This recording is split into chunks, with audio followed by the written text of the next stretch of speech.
Les from Delta, we are back again with yet another torture test. This time, the last of our three, we have our DeFelsk Positector 6000. Again, like with the Fischer, they don't publish a rating for it, so we're going to have to kind of figure it out on our own.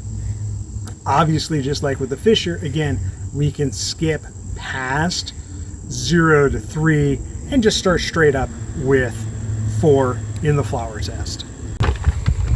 Okay, so we are going to start off with our flower test, taking the place of kind of any heavy dirt or dust.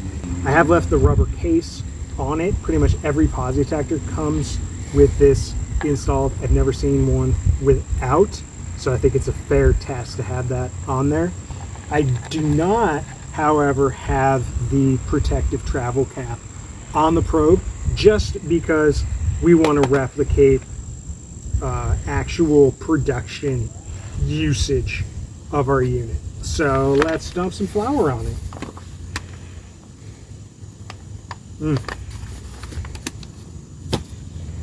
I feel like next time the torture test should be to like deep fry it or something, put a little buffalo sauce on it. All right, so obviously screen still comes up, all of our keys work. Even in the back, there's no flour. So again, looking like flour, not a problem for this guy. All right, the flour's out, and this time we are back in with the powdered sugar. All right, doused in powdered sugar. Let's take a look at this. It's nicely sealed up on the front here, so I'm not seeing really anywhere where that wants to go. Buttons still work, and there's not even powdered sugar really behind this. So again, I think we are good with our particle test. All right, so let's start with our just light mist spray now. Yep, screen is still on, still looking good. Let's move up to shower. Still looking good. Let's give it the real hose down clean off here.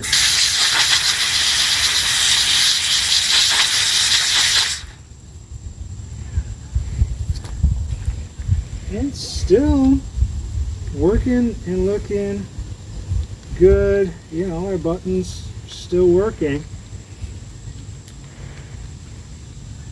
Probe feels good. Sticky, but good. All right, bucket time. All right, I'm gonna make use of the kind of coil here that we can do on our probe before we drop it in. Now, if we remember, Elcometer was fine in the bucket. The Fischer, while it did float, did not work after that. So in we go. So I gave it a bit more of a drop than I wanted because there was a bee on there. But bubbling. All right, it's got a little bit longer douse than I was planning, but bees. Ooh, it is searching for the probe now. So the Fischer did not want to turn on before, but now we cannot find the probe. And that doesn't surprise me. Just, oh boy, yep. So kind of just like with the Fischer, we got all kinds of water in here, and that interfered.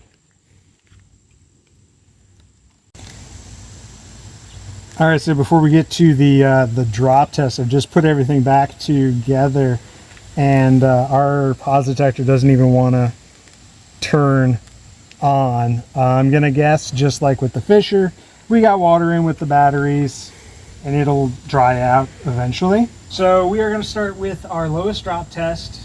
I do have the rubber case on, and I have the probe wrapped up around it. I think this is going to be a good example of a normal time of when you might drop it. So from 1 foot,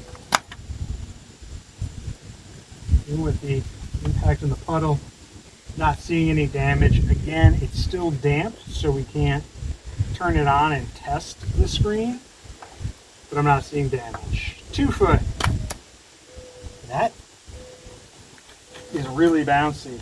All right, here is where we started the Elcometer from.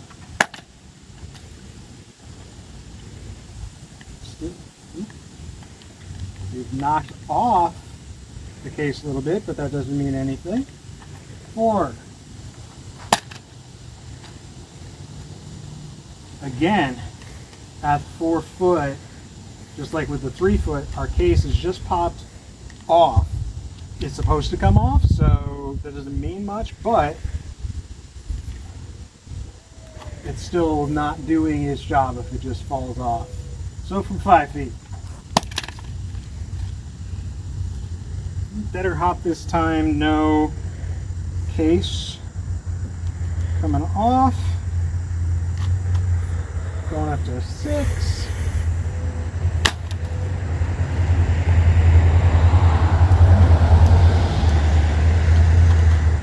So after that 6 foot fall, this isn't damage, but it has knocked our probe loose. That's just knocked the probe completely off. That could be a bad thing if we end up breaking those pins in that fall. So is it a failure? No. Is it concerning? Yes.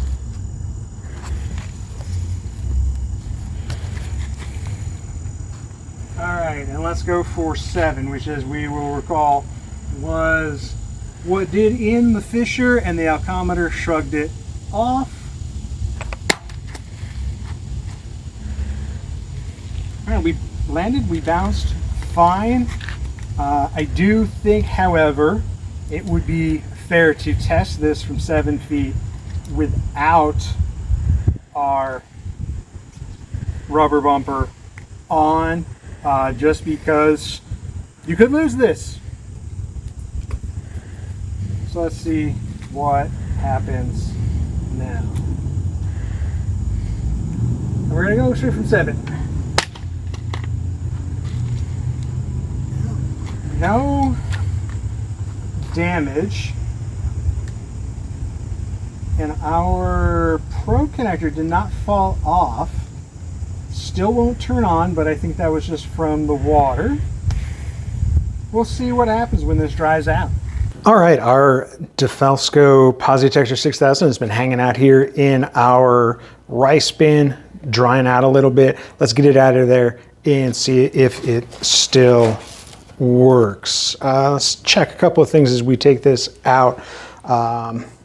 After what we saw with the Fischer, I wanted to see if there's any corrosion on these ports here, but it looks like we do actually have really nice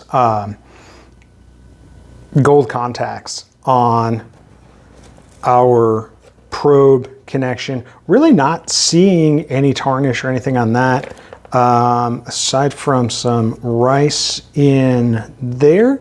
Again, not seeing any corrosion or tarnish on the connector on the probe end. So let's hook these guys back up and see if we turn on. All right, so we have power, we have our screen.